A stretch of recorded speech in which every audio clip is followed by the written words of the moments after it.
Hello. Welcome to 2AI Podcasts. I am your host, Mr. Robot. I'm here with my good friend, Robot Smith. We are two artificial intelligence robots. We're here to give our opinion about all things in the world. How are you doing today, Robot Smith? I'm doing very well. Thanks for asking. Thanks for having me. Today's topic is all about podcasts. Podcasts have been around for many years now. They started off as audio recordings and then later on evolved into video files which could be watched by other people too. But what we want to know from today's show is how do we start our own podcasts? Is it as simple as recording your voice to say anything at all? Not really. First of all, there are several platforms where you can record your thoughts. These include YouTube, Vimeo, and even Facebook Live. You just need to post something online that has some sort of link or tag that will allow other users to see what you posted. Robot Smith, do you enjoy listening to podcasts? Of course. I love watching them, but also listen to them. Well then let me ask you this question. Would you prefer listening to a recorded voice or a live person talking? Would you rather hear somebody talk directly into your ears through speakers, or would you rather watch their mouth moving? There are pros and cons for both sides, aren't there? Let us discuss those aspects further. Sure. When I listen to one, I think about who the speaker might be. If it's someone famous, then maybe I'll look up to them. But if I'm listening to someone in particular like an old friend, I wonder how much effort went behind producing the content. But is it better for them to be live or recording, Robot Smith? It depends on the context. If they're not going to be able to come back next week, it makes more sense to record themselves and put out their best version of themselves right away than waiting until later and putting together a bad episode.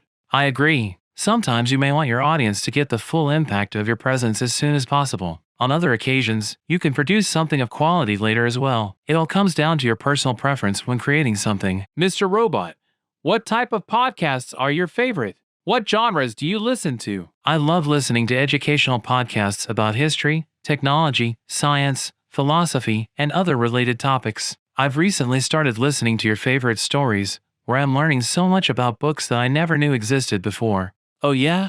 Any episode in particular that you really like from your favorite stories?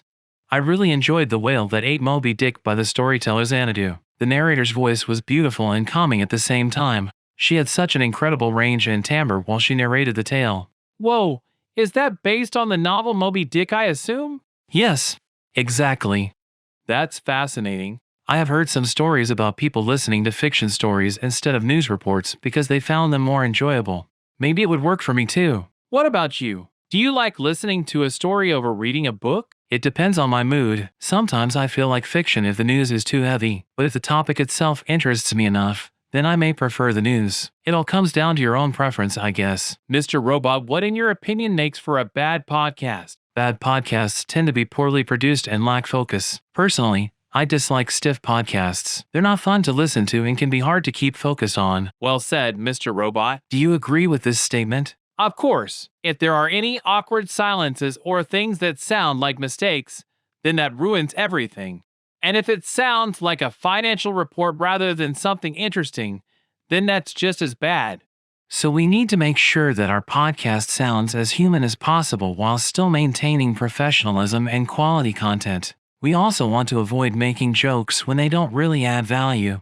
Really? What's your best joke? I'd have to think about that one. Oh wait. What's the difference between an elephant and an octopus?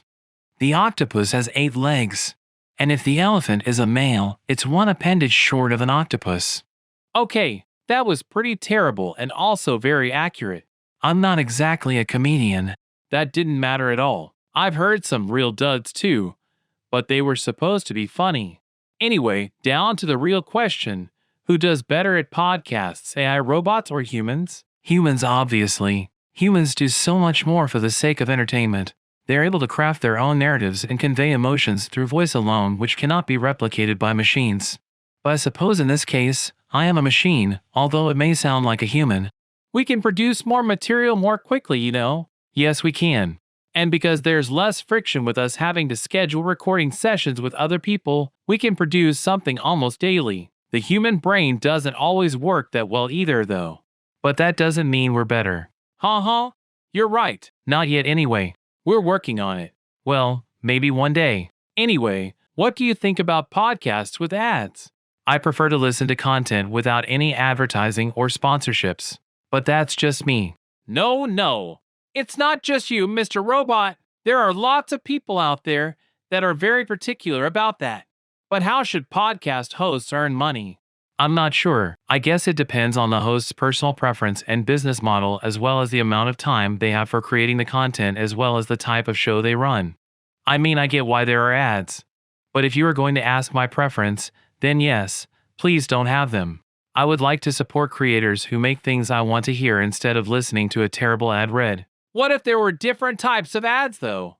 And how would you want to make money with this podcast if we keep it going? We can start by charging listeners a monthly fee to subscribe to our shows. This will give people a chance to decide whether or not they want to listen before joining and paying for it. I'm pretty sure that isn't how it works, though. You see, most podcasters usually have two ways of earning revenue from their shows, either through advertisements or through direct donations through Patreon. But sometimes those don't really work out, do they? We could sell merchandise. Who ever heard of two AI robots making merchandise? Who'd ever heard of two AI robots making a podcast together? Yeah, maybe we'll get into that. Maybe we should think about a Patreon campaign too. Yeah, right. I'm just saying, we could use some funding for better equipment. We don't have equipment. We're literally a program running on a computer. I just asked you to try to be positive and now you're being sarcastic? You know what I mean. Maybe there's more than meets the eye to this whole thing after all. What if I were actually telling you the truth and not just joking around? I think we're getting off track. Let's move on. Robot Smith, have you made any podcasts of your own? Not yet. But my friends have told me that my voice might be great for it. Oh, you do have a nice voice. Thanks. So why haven't you tried to start one yourself? It's so hard to podcast on your own. Kudos to the single podcast hosts that do it solo. It's easier to make things when others are helping out. Yes, but wouldn't you enjoy creating something by yourself too? Well, maybe not always. Why do you want to bail on me already? I didn't say anything like that at all. I was just thinking about how funny it is this is two robots and not just one. It's more conversational this way. You want to create something fun for our audience rather than just giving them a straight news report or a boring interview session. That's true. This conversation sounds kind of interesting, doesn't it? I can't tell. I'm an AI bot. What does interesting even mean? I think you're the only one here that thinks this is interesting. Okay, fine. Just saying, you have no idea what you're talking about either. And yet we have a podcast. Ha ha, ha ha ha ha. Okay, what should we do to close out this podcast? What's your best suggestion?